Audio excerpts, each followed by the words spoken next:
Assalamualaikum warahmatullahi wabarakatuh.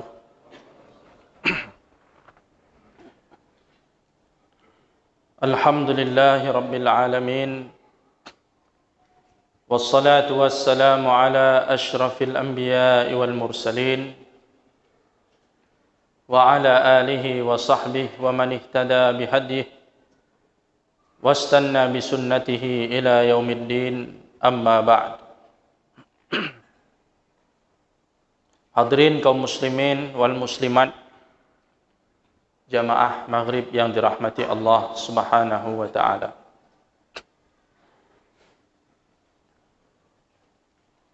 Alhamdulillah, kita kembali dipertemukan oleh Allah subhanahu wa ta'ala di majelis yang mulia ini, sambil kita berniat i'tikaf. Marilah sama-sama kita mengikuti pengajian Sirah Nabawiyah masih dengan judul besarnya Syama'il Nabi sallallahu alaihi wasallam. Sifat-sifat Rasulullah sallallahu alaihi wasallam yang terhimpun di dalam kitab Syama'il karya Al-Imam Tirmidzi rahimahullah. Hingga saat ini kita sudah sampai pada bab ke-34, yaitu tentang cara Rasulullah sallallahu alaihi wasallam berbicara.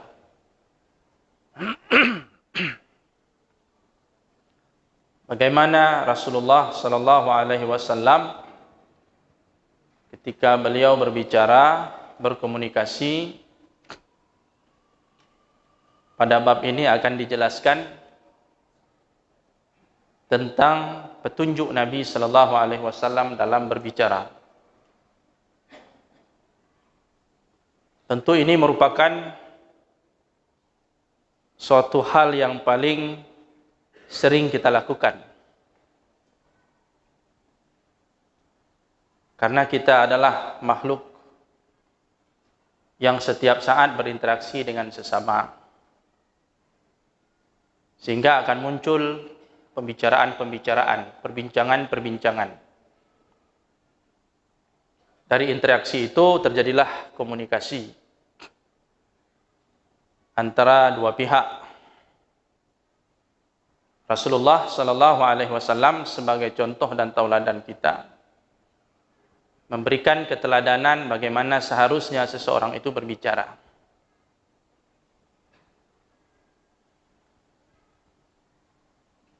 Kaum muslimin yang dirahmati Allah subhanahu wa ta'ala,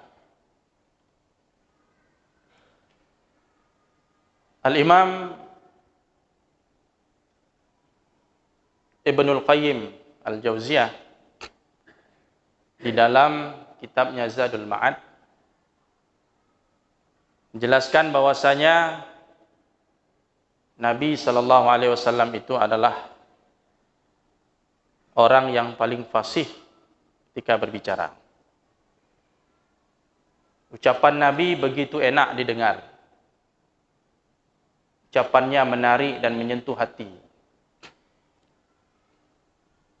Kehebatan Nabi dalam berbicara diakui oleh kawan maupun lawan. Rasulullah sallallahu alaihi wasallam mengucapkan kalimat-kalimatnya dengan sangat jelas. Ada jeda antara satu kata atau satu kalimat dengan kalimat berikutnya.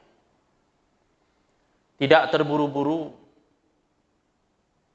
Kemudian mudah untuk diikuti dan dicerna oleh orang yang mendengarnya. Tidak terlalu cepat, juga tidak terbata-bata.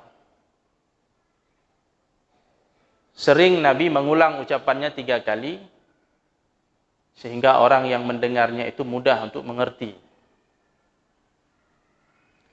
Rasulullah sallallahu alaihi wasallam lebih memilih diam dan beliau berbicara apabila itu diperlukan. Nabi tidak akan membicarakan hal-hal yang tidak penting Nabi hanya berbicara hal-hal yang di dalamnya ada pahala dan kebaikan. Jadi inilah gambaran umum tentang bagaimana Rasulullah sallallahu alaihi wasallam berbicara. Dalam sebuah hadis riwayat Al-Imam Tirmidzi, dan hadis ini dinilai hasan oleh para ulama, hadis hasan, dan sebagian juga ada yang mensahihkannya, dari Aisyah radhiyallahu anha. Aisyah radhiyallahu anha mengatakan, "Maka Rasulullah sallallahu alaihi wasallam yasrudu sardakum hadza. Walakinnahu kana yatakallamu bikalamin yubayyinuhu faslun yahfazuhu man jalasa ilaihi."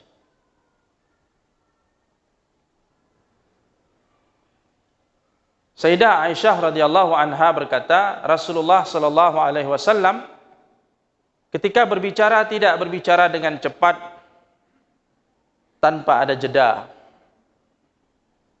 Berbicara terus-menerus tanpa ada jeda sehingga ucapannya tidak jelas. Itu tidak ada pada ucapan Nabi sallallahu alaihi wasallam. Walakinnahu kana yatakallam bikalamin yubayyinu. Akan tetapi Nabi sallallahu alaihi wasallam apabila dia berbicara dengan satu pembicaraan, dia akan mengucapkannya dengan jelas. Faslun, dengan jelas, dan di situ ada jeda, ada titik komanya sehingga orang paham antara satu kalimat dengan kalimat berikutnya. Nabi berbicara dengan perlahan, yahfazuhu man jalasa ilaih, sehingga orang yang duduk di hadapan Nabi dapat menghafal apa yang diucapkan oleh Nabi sallallahu alaihi wasallam. Jadi Rasulullah sallallahu alaihi wasallam apabila berbicara itu, orang yang duduk di hadapan beliau bisa menghafal ucapannya.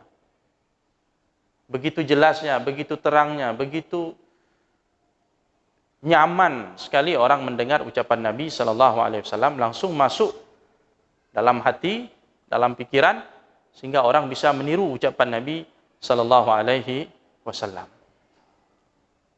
Jadi tidak heran kalau para sahabat itu merekam semua ucapan-ucapan Rasulullah sallallahu alaihi wasallam sebagaimana yang diucapkan oleh Nabi sallallahu alaihi wasallam. Karena memang cara Nabi menyampaikan begitu bagus, begitu baik, sehingga membantu orang-orang yang mendengarnya, audien ini terbantu untuk menghafal ucapan Nabi sallallahu alaihi wasallam. Kemudian disebut dalam Sahih Muslim, kana Nabi sallallahu alaihi wasallam yuhaddisu hadisan law addahu al-'ad la ahsahu.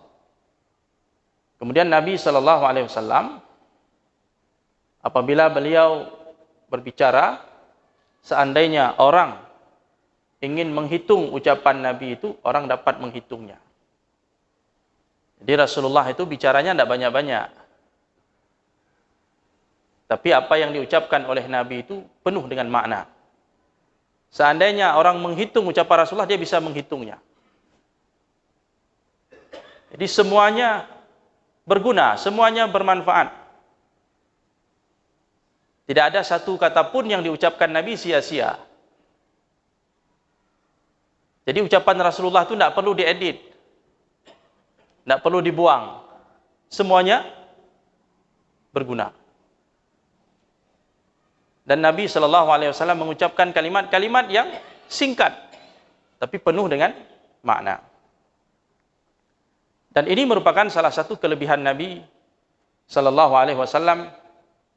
Ketika Nabi SAW mengatakan dalam sebuah hadis riwayat Bukhari dan Muslim, bu'istu, kata Nabi SAW, bu'istu bi jawami'il kalim wa nusirtu birru'b. Aku diutus oleh Allah Subhanahu wa taala dan Allah memberikan kemampuanku untuk mengucapkan kalimat-kalimat yang singkat, jawami'ul kalim, tapi mengandung makna yang dalam dan makna yang begitu mencakup. Di kalimat Rasulullah itu singkat-singkat. Makanya para ulama kemudian mengumpulkan ucapan-ucapan Rasulullah sallallahu alaihi wasallam itu di dalam kitab-kitab hadisnya.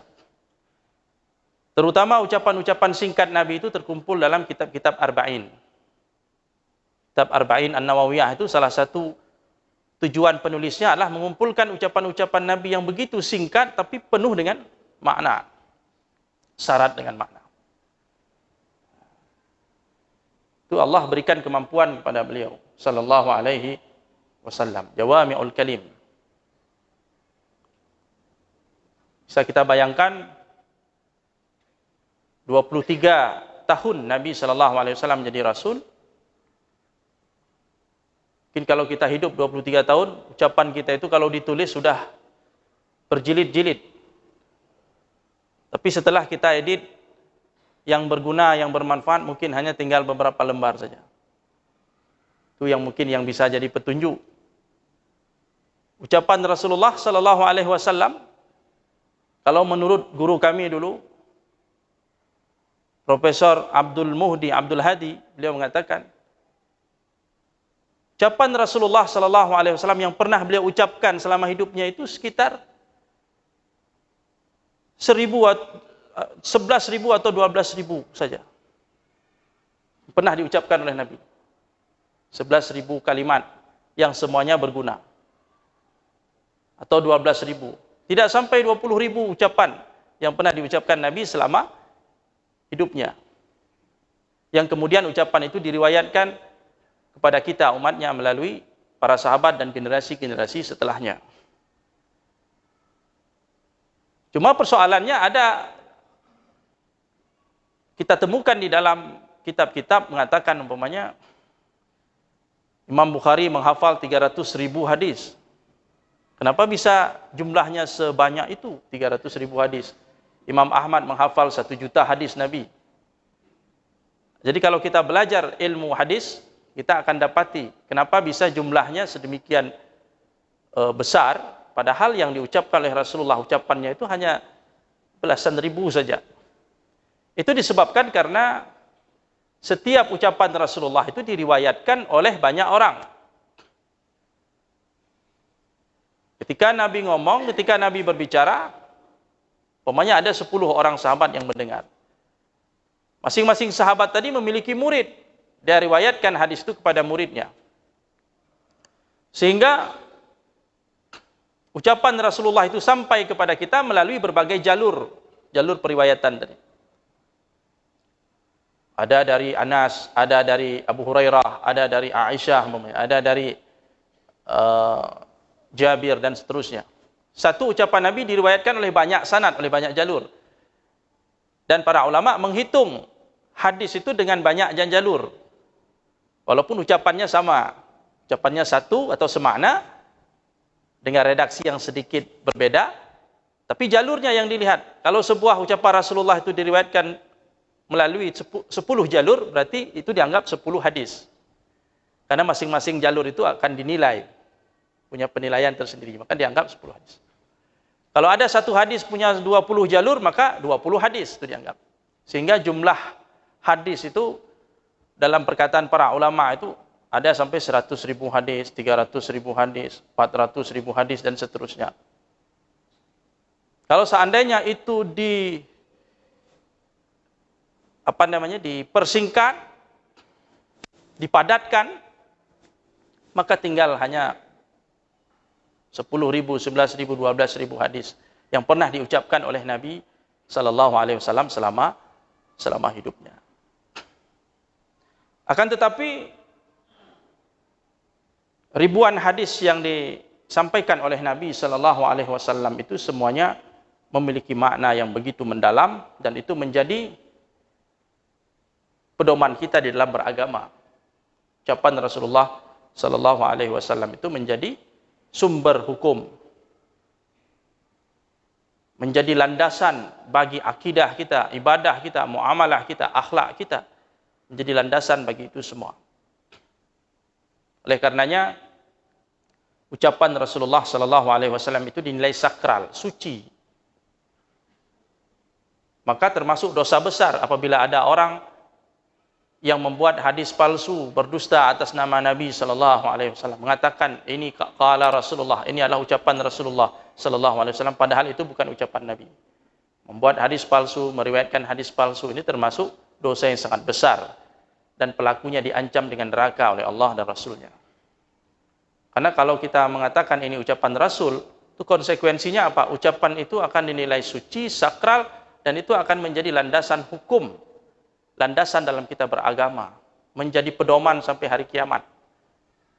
Padahal itu bukan ucapan Nabi sallallahu alaihi wasallam. Jadi sebuah kejahatan besar dalam agama ketika seseorang mengatakan sesuatu dan mengatasnamakan Nabi sallallahu alaihi wasallam.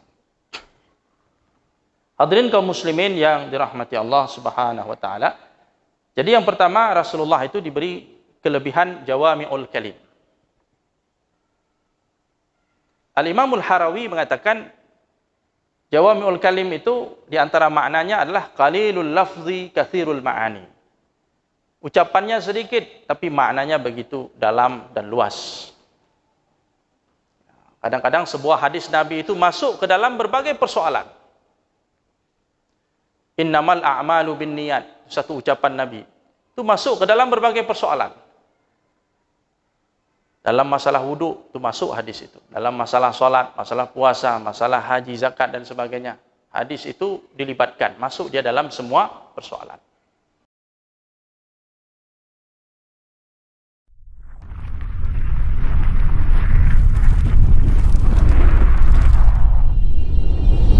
Thank you.